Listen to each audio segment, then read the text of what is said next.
Jim Carrey is one of my favorite actors. I like many of his movies like The Mask, The Truman Show, etc. The Mask was one of the funniest movies I had ever seen when I was a kid. There was a time when this guy used to deliver hit after hit movies. He was very popular back then, but these days his popularity has faded. I hope he does a good movie soon. This reminds me of his one movie, The Cable Guy. When this movie was released, the reception was mixed. Critics criticized the movie, saying that the tone of the movie was weird and the dark comedy was too much. Was it that bad? During the production of the movie, the script was rewritten many times. When they were making the movie, they thought everyone would love it. So what went wrong? Let's see. In the movie, Jim Carrey is Chip Douglas, the cable guy of course, who desperately wants a friend. He comes to install cable in the house of Steve Kovacs, played by Matthew Broderick. Chip invites Steve to the cable satellite next day to show him how cable works. They start developing friendship from there, but Chip keeps messing up their friendship by mistake. Steve decides that he's done and tells Chip that he does not want him in his life anymore. Chip does not like this and decides to make Steve's life a living hell. Carrey here is menacing and downright creepy, which I hadn't seen from him. Critics did not like the movie very much because it was a sudden change from the movies that he usually used to do. The movie has a psychological thriller vibe which works. Chip's character is sympathetic. This guy was raised by TV. The line that he says, "I learned the facts of life by watching the facts of life." This explains that he is very lonely and needs a friend. It gives some depth to his character.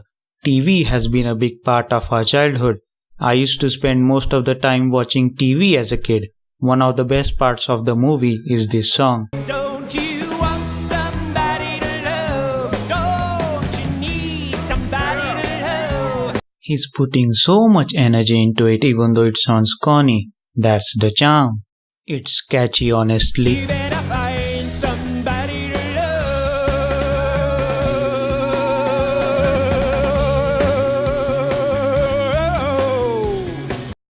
The movie is a thriller with dark comedy with a TV movie vibe. Sometimes it feels like an episode. The low-budget special effects add to the charm of the movie. It manages to create its own world. It even feels realistic at times. It shows how a common man lives. For example, a bunch of friends playing basketball, watching TV at home. It also shows how we are hooked and engrossed in latest news, rumors and gossips. There's a subplot in the movie which shows that a court trial is going on and all the people in the city are watching to see what will happen in the trial. The dark comedy works most of the time in the movie. The tone of the movie is right. The thriller feel and the dark comedy mix well in here. Most of the jokes land well. Chip is really a sympathetic character, especially at the end. Due to these things, the movie manages to be its own original thing. It creates its own world. So was the cable guy that bad? I don't think so. Jim Carrey gives a good performance here. I say just give the movie a chance. Honestly, this movie is the best 1.5 hours I've ever spent. Thanks for watching guys. If you enjoyed the video, please like and subscribe. I'm Pact and I'll see you next time. Till then, this movie reminds me of TV. I'll go check what shows are on because I haven't watched TV for almost 2 years. Sometimes I miss those days.